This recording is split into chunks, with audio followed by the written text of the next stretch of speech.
FM Tamil, முத்தமிழின் முதல் தென்றல்.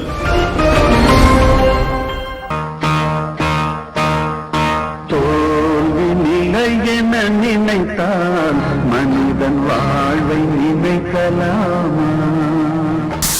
என் பேர் சஞ்சய் சங்கர், ஆக்டர் ஜெய்சங்கரின் இளைய மகன். ஆக்டர் ஜெய்சங்கரை பற்றி உங்கள் எல்லாருக்குமே தெரியும். ஆக்சுவலாக அவர் 1965 படத்துக்குள்ளே என்ட்ரு ஆனார். அவர் ஹீரோவாக பண்ணது 175 படங்கள். அவர் ஆக்சுவலாக அவர் எல்லாமே செல்லமாக சவுத் இண்டியன் ஜேம்ஸ் பாண்ட் கூப்பிடுவாங்க. அண்ட் அவர் 2000 வரைக்கும் படத்தில் ஆக்ட் பண்ணி தான் இருந்தார். அவருடைய முதல் படம் இரவும் பகலும், அவருடைய கடைசி படமும் இரவும் பகலும். என் பேர் தங்கப்பன். இந்த ரஷ்ய கலாச்சார மையத்தினுடைய பொதுஜன மக்கள் தொடர்பு அதிகாரியாக இருக்கேன். இந்த ரஷ்ய கலாச்சார மையத்தில் ஜெய்சங்கருடைய நினைவுகளை போற்றுற வகையில், ரெண்டாவது அவருடைய திரைப்பட உலகுக்கும் சமூக சேவைக்கும் அவர் ஆற்றிய அந்த பங்கினை நினைவுறுத்தக்கரில் இந்த விழா ஏற்பாடு செஞ்ச சஞ்சய்க்கு நாங்கள் நன்றி தெரிவித்துக் கொள்கிறோம். காரணம், ரஷ்ய கலாச்சார மையம் எல்லாருக்கும் தெரிஞ்சிருக்கலாம். இந்திய ரஷ்ய உறவுகளை பலப்படுத்துவதில் மிக முக்கியமான பங்கு இங்கே சென்னையில் 40 வருஷமாக நடந்துட்டு வருது. அதே முறையில் இங்கே சிவாஜி கணேசனை கௌரவிச்சிருக்கோம். எம்எஸ் சுப்புலட்சுமியை அவங்களையும் கௌரவிச்சிருக்கோம். தமிழகத்தில் ஈவன் ஏன் இந்திய அளவில் தென்னிந்திய ஜேம்ஸ் பாண்டு சொன்ன ஜெய்சங்கருடைய படத்தை இங்கே திரையிடுறது, தொடர்ந்து அது அவருடைய ஆக்டிவிட்டி செய்கிறதுக்கு திரு சஞ்சய் ராகவேந்திர சுப்ரமணியம் கூட பேசிகிட்டு இருக்கும்போது எங்களுக்கு மகிழ்ச்சியாக இருந்துச்சு. காரணம் தமிழ் திரைப்படம் இன்றைக்கி உலகளவில் போயிட்டுருக்கும்போது இவர்களை செஞ்ச சாதனைகள்லாம் நினைவு பார்க்கும்போது தான் இவங்க என்ன பண்ணியிருக்காங்கிறது இந்த இளைய தலைமுறைக்கு தெரியும்.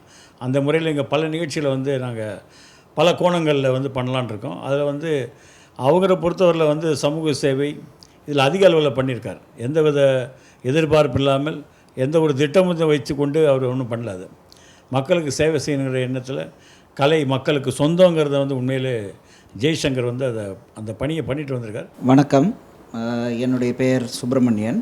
மக்கள் கலைஞர் திரு ஜெய்சங்கர் அவருடைய பெயர் இல்லாமல் மனிதநேயம் அப்படிங்கிறது கிடையாதுங்கிறது நிறைய பேருக்கு, சினிமா சம்மந்தப்பட்டவங்களும் சரி இல்லாதவங்களும் சரி எல்லாருக்குமே தெரியும். அது என்னுடைய நண்பர் திரு சஞ்சய் சங்கர் அவர்கள், நாங்கள் 2 பேரும் 10th ஸ்டாண்டர்ட்லேருந்து ஃப்ரெண்ட்ஸு.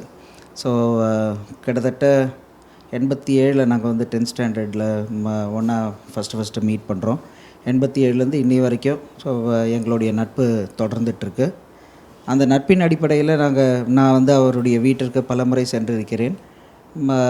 திரு ஜெய்சங்கர் அவர்களோட நிறைய உரையாற்றி இருக்கிற அந்த ஒரு அனுபவம் என்றைக்குமே மறக்க முடியாத ஒரு அனுபவங்கள்.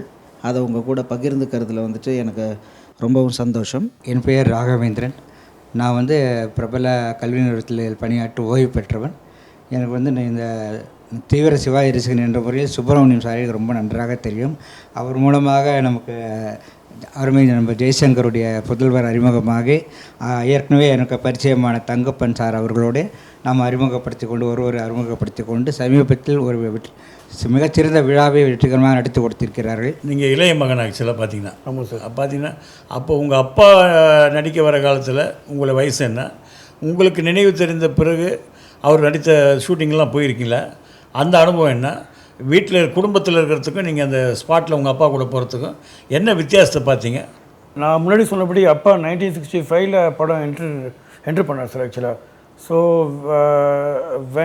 நான் பிறக்கும்போது அப்பா அப்போ பீக்கில் இருந்தார்.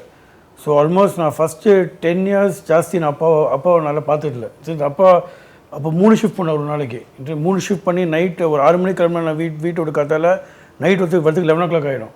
ஸோ நாங்கள் மார்னிங் ஒரு 9 o'clock ஸ்கூலுக்கு போனோடனே நாங்கள் ஒரு 4 o'clock வந்தால் நாங்கள் ஒரு 8 மணிக்கு தூங்கிடுவோம். ஸோ அப்பா அந்த ஃபஸ்ட்டு 10 years பார்த்து ரொம்ப ரொம்ப கம்மி தான். நாங்கள் எப்போயும் நான் கீழே வச்சு பார்த்தீங்கன்னா அப்பா கிட்ட 10 பேர் சுற்றி நிற்பாங்க.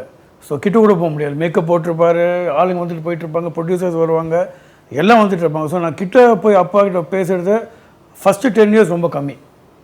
அண்ட் ஷூட்டிங் ஸ்பாட்னு பார்த்தீங்கன்னா நாங்கள் போனது ரொம்ப வெரி ஃபியூ ஷூட்டிங்ஸ் போனோம். ஸோ ஒரு ஷூட்டிங் நாங்கள் நினைவு அண்டர்ஸ்டாண்ட் இட் வாஸ் கால் துணிவே ரத்தத்தில் ரத்தமே. அந்த படம் போது 2 months ஆச்சு ஷூட்டிங் சிலோனில் ஷூட் பண்ணாங்க. ஸோ அந்த 1 month ஆக்சுவலி வி என்ஜாய். அங்கே போயிட்டு ஹோட்டலில் இருந்துட்டு 1 month எங்கள் ஹாலிடேஸில் we actually enjoy fully. So அதே மாதிரி பார்த்தீங்கன்னா அப்பா கூட போனது ரொம்ப ரொம்ப கம்மி தான். ஷூட்டிங் பார்த்தீங்கன்னா அப்பா ஆக்சுவலாக அதை என்கரேஜ் பண்ண மாட்டார். ஸோ 1-2 படத்துக்கு நாங்கள் போயிருக்கோமே தவிர ஜாஸ்தி ஷூட்டிங் அவர் என்கரேஜ் பண்ண மாட்டார் சார். அப்போடைய மெயின் இதுனா படிங்க, படித்து டிகிரி வாங்க, டிகிரி தான் மஸ்ட்டு லைஃப்பில். படம் ஆக்சுவலாக அவர் என்கரேஜ் பண்ணல. ஸோ அதனால் ஷூட்டிங் போவோம், பட் ரொம்ப ரொம்ப கம்மி. எனக்கு ஒரு பெருமை என்னென்னா அவரோட படங்கள் நிறைய படம் நான் தான் இசையமைச்சேன். சங்கர் கணேஷ் தான் நிறைய படங்கள். அவருக்கு வெள்ளிக்கிழமைனா ஒரு படம் ரிலீஸ் ஆகுதுன்னா சங்கர் கணேஷ் தான் இருக்கும். அப்படி ஒரு ஃபேமிலியாக இருந்தவங்க. ஜெய் சாருடைய துணைவியார், என் ஒய்ஃபு எல்லாம் குட்ஷெப்பேட்டில் என் டாக்டர் எடுத்து விட போகும்போது அவங்களும் வருவாங்க, எல்லாம் ஒன்றா பேசிட்டு அப்படி ஒரு ஃபேமிலியாக பழகணும் நாங்கள்லாம்.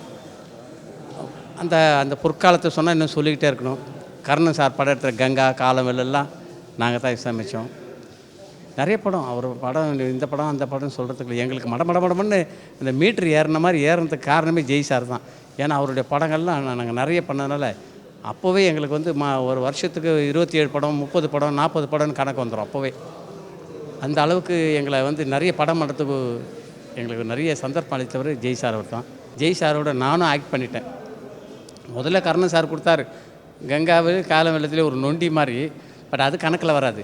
அஸ்திவாரம் படத்தில் அவருக்கு நான் சகோதரன் ஆக்ட் பண்ணேன். கேஆர் விஜய் அம்மா, ஜெய் சாரோடைய அண்ணன் அண்ணி எனக்கு, நான் வந்து அதில் ஹீரோ பண்ணேன். எனக்கு அந்த குள்ள வனிதா எனக்கு ஜோடி. இது ஒரு கிடைச்ச சந்தர்ப்பம் தான் சொல்ல முடியும். ஏன்னா அவர் பெரிய கதாநாயகன், அவர் பண்ணாத படம் இல்லை. எல்லா ஹீரோயினோட பண்ணி கலக்கின ஒரு ஹீரோவோட நானும் ஆக்ட் பண்ணேன்னா அது எனக்கு ஒரு பெருமை இல்லையா?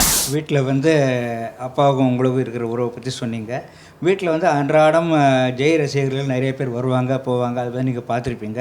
உங்களோட ஜெய் ரசிகர்கள் மன்றத்தோட கான்டாக்ட் எப்படி? அவங்க ஷூட்டிங் போடுறத பற்றி உங்களுக்கு இதாக பகிர்ந்து கொண்டிருக்கிறார்களா? அவங்களுக்கு தெரியாத விஷயங்க அவங்க மூலமாக நீங்கள் தெரிஞ்சுட்டுருக்கீங்களா? ஆக்சுவலாக அப்பாவுடைய ரசிகர் மன்றம் பார்த்திங்கன்னா நிறைய பேர் வருவாங்க சார். ஸோ நாங்கள் ஜாஸ்தி இன்ட்ராக்ட் பண்ணது ரொம்ப அப்பா இருக்கச்சு நாங்கள் இன்ட்ராக்ட் பண்ணல. ஆக்சுவலாக ரொம்ப 2-3 ராஜாராம் சார் அவர் தான் ஹெட் பண்ணுறாரு எங்கள் ரசிகர் மன்ற குரூப் தமிழ்நாடுல. அதே மாதிரி ஆர்கேஜி அங்கிள், அதே மாதிரி பார்த்திங்கன்னா வீரபத்ரன். ஸோ செலக்டட் நேம்ஸ் தெரியும். அவங்க தான் வீட்டுக்குள்ளே வந்து பேசுவாங்க. நிறைய ரசிகர்கள் வந்துட்டு போயிடுவாங்க, பட் இன்ட்ராக்ஷன் பார்த்திங்கன்னா ரொம்ப ரொம்ப கம்மி தான் எங்களுக்கு. ஸோ ஆக்சுவலாக அப்பா டெத்துக்கு அப்புறம் தான் நான் கொஞ்சம் ரசிகர்களும் இன்ட்ராக்ட் பண்ண ஆரம்பித்தேன். முன்னாடி தெரியும், பட் ஓரளவுக்கு தெரியும்.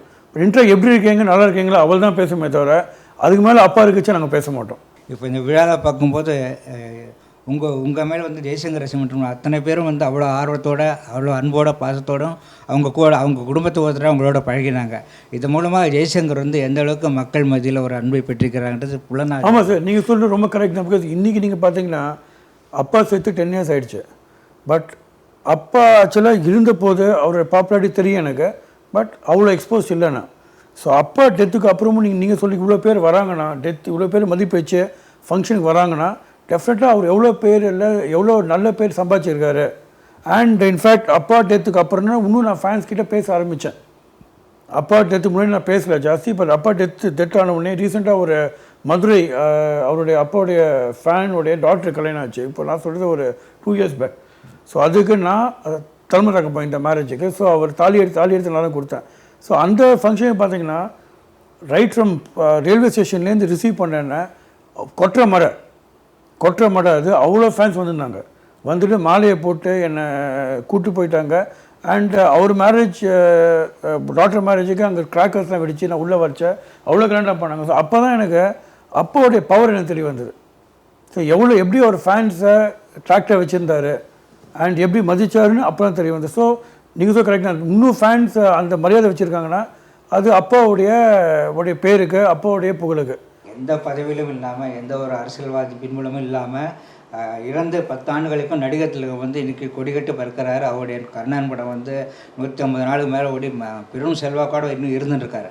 அவர் அடுத்த பொசிஷனில் இருக்க கிட்டத்தட்ட அதே ஒரு செல்வாக்கோடு இருக்க ஒரு ஜெய்சங்கர் தான். அது வந்து யாராலும் மறுக்க முடியாத உண்மை. ஏன்னா அந்த காலத்துலேயே நாங்கள் பார்த்துருக்கோம் ஜெய்சங்கர் வந்து அவர் என்ன உடை அணிகிறாரோ அதே மாதிரி உடை அணிந்து இன்று கூட அதை கடைபிடிக்கிற ஜெய்சங்கர் நான் இன்னும் கண்ணால் பார்த்துருப்பேன். இந்த விழாவில் கூட ஒருத்தர் பார்த்துருக்கேன். ஒரு சின்ன விஷயம் அவரை பற்றி நான் சொல்லுவேன். அவர் பேர் மிஸ்டர் ஆர்கேஜி. நீங்கள் சொன்ன விஷயம் ஆர்கேஜினார் அவர் பேர். அவர் ஆக்சுவலாக என்ன பண்ணுவார் சார், நான் சொல்ல அப்பா இருக்குச்சு ஒரு மோதிரம் போட்டிருப்பார், இவ்வளோ பெரிய சைஸ் மோதிரம், அப்பா ஃபோட்டோ. அதே மாதிரி ஒரு பெரிய செயின், இவ்வளோ பெரிய டாலர் அப்பா ஃபோட்டோ. ட்ரெஸ்ஸு பார்த்தீங்கன்னா அப்பா யூஸ்வலாக என்ன பண்ணுவாங்கன்னா வேஷ்டி பிங்க் ரெட் அது மாதிரி தான் செல்லில் போட்டிருப்பாரு. அதே மாதிரி அவரும் ட்ரெஸ் பண்ணுவார். இன்றைக்கும் பார்த்தீங்கன்னா pink and pink red and ரெட்னா போட்டிருப்பார். தவிர அவர் அப்பா பேட்டர்ன் இன்னும் அவர் மாற்றலை ட்ரெஸ்ஸு பொறுத்த வரைக்கும். சஞ்சய், உங்களுக்கு ஞாபகம் இருக்கும்னு நினைக்கிறேன், ஃபஸ்ட்டு அப்பாவோட பர்த்டேக்கு தான் வந்து நான் உங்கள் வீட்டுக்கு வரேன் 87 ஜூலை 12. ஸோ அதில் வந்துட்டு நீங்கள் அப்பயும் வந்து முதல்ல அவர்கிட்ட என்னை இன்ட்ரடியூஸ் பண்ணும்போதே நீங்கள் வந்து என்னை மாட்டி விட்றீங்க. எப்படின்னா, அப்பா இதுதான் சுப்பிரமணி, என்னோடய ஃப்ரெண்டு, பயங்கர சிவாஜி ஃபேன் அப்படின்னு சொல்லிட்டு என்னை மாட்டி விட்றீங்க. ஏன் அப்படி பண்ணினீங்க? இல்லை, பிகாஸ் ஏன் அப்படி பண்ணேன்ல, ஜென்ரலாக என் க்ளோஸ் ஃப்ரெண்ட்ஸை நாளில் கல்யாணத்தை வழக்கம். அதனால் அன்றைக்கி நீ கரெக்டாக அன்றைக்கி மாட்டினேன் எங்கள் அப்பா கிட்ட, அவள் தான். வேறு ஒன்றும் பெருசாக ஒன்றும் விஷயம் இல்லை. அப்போ தான் எங்கள் அப்பா மூஞ்சியை பார்த்தா உள்ள சுப்பிரமணிய ஜெய்சங்கர் சிவாஜி சார் ஃபேன் நினைவு இருக்கும் அவருக்கு. ஸோ அந்த எங்கள் அப்பா மூஞ்சியை மடக்கூடாதுன்னு இந்த மாதிரி ஒரு டேலாகை விட்டேன். ஸோ எங்கள் அப்பா எப்போவுமே மூஞ்சியை பார்த்தா சரி சிவாஜி சார் ஃபேன் நினைவு வரும். அதனால தான் சரி கலையாளன்னு அப்படி சொன்னேன், வேறு எதுவும் இல்லைப்பா. மக்கள் கலைஞர் ஜெய்சங்கர் அவர்கள் நிறைய படங்கள் நானும் அவரோட நடிச்சிருக்கேன். முதல்ல ஒரு படம் எனக்கு நல்ல ஞாபகம் இருக்குது. வாதிராஜ் அவர்கள் டைரக்டரு, நான் அவருடைய தங்கையாக நடித்தேன். அப்போ தான் நான் ஜெய்யை முதல்ல பார்த்தேன், ஜெய்சங்கர் அவர்களை. அவர் வந்து ஏதாவது ஒன்று ஆரம்பித்தாருன்னா அதில் நிச்சயமாக ஒரு காரணம் இருக்கும். நான் அதை தான் இப்போ அவங்க சஞ்சய் கிட்டே கேட்டேன். அவர் எப்போவுமே அவர் சர்வீஸ் பண்ணுறதோ இல்லை மக்களுக்கு ஏதாவது உதவி பண்ணுறதோ அவருடைய ரசிகர்களுக்கோ யாருக்காக இருந்தாலும் அதை வந்து அவர் வந்து எப்போ செய்கிறாரு அப்படிங்கிறது தெரியவே தெரியாது. சைலண்ட்டாக அவர் பாட்டுக்கு ஆரம்பித்து செய்வார். ஸோ அதே மாதிரி அவருடைய நற்பணி என்ன ரசிகர்கள், அவருடைய ரசிகர்கள் அவருக்குன்னு ஒரு இடத்த அவர் எப்போவுமே வச்சுட்டு போயிருக்காரு. அவர் இன்றைக்கி இல்லை, நிஜமாகவே அது ரொம்ப வருத்தமாக இருக்குது. பட் இருந்தாலும் அவருடைய பணிகள் அவருடைய பேரால் நடத்துறதுனால அவருடைய பேரும் புகழும் என்றென்றும் எப்போதும் நிலைத்து நிற்க வேண்டும். முதல்ல வந்து நம்ம ஸ்கூலில் ட்ராமா போட்டோம். இந்த ராமாயணத்தை வந்து இப்போ எப்படி ராவணன் மணிரத்னம் இப்போ சினிமாவில் எடுத்தாரோ, நம்ம அதை வந்துட்டு அப்பயே வந்து 87லேயே வந்து நம்ம மாடர்ன் ராமாயணா அப்படின்னு இது பண்ணினோம். ஸோ அதில் கூட அப்பா வந்து அதில் அந்த ஸ்கூல் ஃபங்க்ஷனை பார்த்தா அப்பா தான் சீஃப் கெஸ்ட். அதில் ஆமாம், அதில் பார்த்தீங்கன்னா சார், நானும் இன்னும் அந்த படத்தில் ட்ராமாவில் ஆக்ட் பண்ணுறோம். ஃபஸ்ட் டைம் எங்கள் அப்பாவுக்கு ஆக்சுவலாக நான் ஆக்ட் பண்ணுறேன்னு தெரியாது, நான் சொல்ல சீஃப் கெஸ்ட்டாக கூப்பிட்டு விட்டோம். ஸோ கூப்பிட்டு விட்டு அது அங்கே வந்த உடனேனா நான் ட்ராமாவில் ஆக்ட் பண்ணுறேன்னு தெரியும் அவருக்கு. இன்ஃபேக்ட் இவனும் 2 பேரும் ஸ்கிரிப்ட் நாங்கள் தான் எழுதினோம். ஸோ நாங்கள் 2 பேரும் ஆக்ட் பண்ணோம். அதுக்கு அப்பா தான் அந்த சீஃப் கெஸ்ட்டு. ஸோ அந்த இன்சிடென்ட் எனக்கும் இவனுக்கும் எப்போவுமே மறக்க முடியாத இன்சிடென்ட். அது ஸ்கூல் பொறுத்தவரைக்கும் கரெக்ட். ஸோ அதில் முக்கியமாக மறக்க முடியாத இன்னொரு விஷயம் நம்ம நேயர்களுக்கும் வந்து சொல்ல வேண்டிய விஷயம் என்ன அப்படின்னா, அந்த ட்ராமாவை பார்த்துட்டு அவர் பேசுகிறாரு. அந்த ட்ராமா இந்த ஈவெண்ட்ஸ் கல்ச்சரல் ஈவெண்ட்டெல்லாம் முடிச்சுட்டு சீஃப் கெஸ்ட்டு பேசுகிறார். அவர் வந்து சஞ்சய் சொல்கிறாரு, பரவாயில்ல என் பையன் கூடயும் கொஞ்சம் சுமாராக நடிக்கிறான் அப்படின்னு சொல்லிட்டு எல்லாருக்கும் கிட்டத்தட்ட வந்து சங்கரதாஸ் கலையரங்கத்தில் தான் வந்து அந்த ஈவெண்ட் நடந்தது. ஸோ நானும் அதுக்கப்புறம் வந்துட்டு காலேஜ், அதுக்கப்புறமா எங்களுடைய அந்த காலேஜ் இது. ஸோ நான் என்ன உண்மையிலேயே நினச்சேன் அப்படின்னா, இவர் வந்து சஞ்சய் அவர்கள் வந்து சினிமாவுக்கு வருவார் அப்படின்னு சொல்லிட்டு. ஸோ இந்த ஸ்கூல் டைமில் அந்த படிப்பில் இதுவாக இருக்கிற அந்த விஷயம் வந்து எனக்குமே தெரியும். பட் காலேஜ் முடிச்சுட்டு அவர் சினிமாவுக்கு வருவேன் அப்படின்னு எதிர்பார்த்தேன். இப்போ தான் வந்து அதை பற்றி ஒரு கேள்வி கேட்கணும்னு நினச்சிட்ருக்கேன். ஏன் வந்து நீங்கள் அந்த டைமில் உங்களை எவ்வளோ பேர் வந்து அப்ரோச் பண்ணினாங்க? ஸோ நம்ம இருக்கும்போதே வந்துட்டு மிகப்பெரிய நிறுவனம்ல இருந்தெல்லாம் உங்களை வந்து ஃபோட்டோ இதுக்கெல்லாம் வந்து இது பண்ணாங்க. நீங்கள் ஏன் வந்து அதை வந்து அந்த ஒரு சினிமாவில் போகக்கூடிய ஒரு ஆப்பர்ச்சுனிட்டி ஈஸியாக கிடச்சுமே நீங்கள் ஏன் வந்து அதை வந்து பயன்படுத்திக்கல? இல்லை, நான் முன்னாடி சொன்னபடி அப்பா இருந்தபோது அவர் ஆக்சுவலாக படத்துக்கு போகக்கூடாதுன்னு சொல்லியிருந்தார். அப்போவும் சரி அம்மாவும் சரி 2 பேரும் படத்துக்கு போகக்கூடாது, படிப்பு தான் சொல்லியிருந்தாங்க. ஸோ அந்த படிப்பு காலேஜ் முடிச்சோடனே வேலை கீழே அப்படியே போயிடுச்சு. அதுக்கப்புறம் ஆஃப்டர் அப்பா டைட் அது ஆக்சுவலாக ஜாஸ்தி அதை பற்றி திங்க்கும் பண்ணல. ஸோ அது அப்படியே போயிடுச்சு. ஹோப்ஃபுல்லாக பார்ப்போம், டெஸ்டினி அப்படி ஆக்ட் பண்ணோன்னா டெஃபினட்டாக என்ன பண்ணுவோம். அது இப்போ சொல்ல முடியாது, டெஸ்டினி தான் சொல்லணும். அது சார், அப்புறம் உங்களுக்கு ஞாபகம் இருக்கா அவருடைய மக்கள் கலைஞர் அவர்களுடைய பல நற்பணிகள் அந்த காலத்திலேருந்தே வந்துட்டு அவர் ஒரு அரசியலோ எந்த ஒரு ஆதாயத்துக்கும் நீங்கள் சொன்ன மாதிரி எந்த ஒரு ஆதாயமும் இல்லாமல் மனிதநேயம் மட்டுமே வந்து குறிக்கோளாக வந்து ஆக்சுவலாக ஒரு இதை நான் கொஞ்சம் இன்டர்ப்ட் பண்ணுறேன். நீங்கள் சொன்ன கரெக்ட் தான். ஆக்சுவலாக அந்த மதியம் நீங்கள் அந்த ஹெல்பிங் டெண்டன்சின்னு சொன்னீங்கல்ல, ஒரு சின்ன இன்சிடென்ட்டு. ஆக்சுவலாக அவர் என்ன பண்ணுவார்னா, அவர் ஆக்சுவலாக புள்ளியார் ஆர்டர் பண்ணுவார். பார்த்தீங்கன்னா ஒரு 200 புள்ளியார் 300 புள்ளி எப்பவுமே வீட்டில் இருக்கும். சின்ன சின்ன புள்ளியார், அதில் ஜெயின் போட்டிருப்பார். ஸோ எனக்கும் டவுட், நான் என்ன அப்போ நான் ஃபஸ்ட்டு நினச்சி ஏன் இவ்வளோ பிள்ளையார் வச்சுருக்காரப்பா. பிகாஸ் யார் வந்தாலும் பிள்ளையார் தான் கொடுப்பாரு. டிஸ்ட்ரிக் பிள்ளையார் இருக்கும், ரெகுலர் குட்டி குட்டி பிள்ளையார் இருக்கும். யார் வீட்டுக்கு வந்தாலும் பிள்ளையார் மஸ்ட்டு. பிள்ளையார் இல்லாமல் வீட்டு விட்டு யாரும் வெளியே போக மாட்டாங்க, அது கம்பல்சரியாது. பட் என்ன பண்ணுவோன்னா, ஒரு ஃபங்க்ஷனுக்கு போகிறான்னு வச்சுங்களேன், ஒரு 150 பிள்ளையார் எடுத்துகிட்டு போவார் பாக்ஸில்.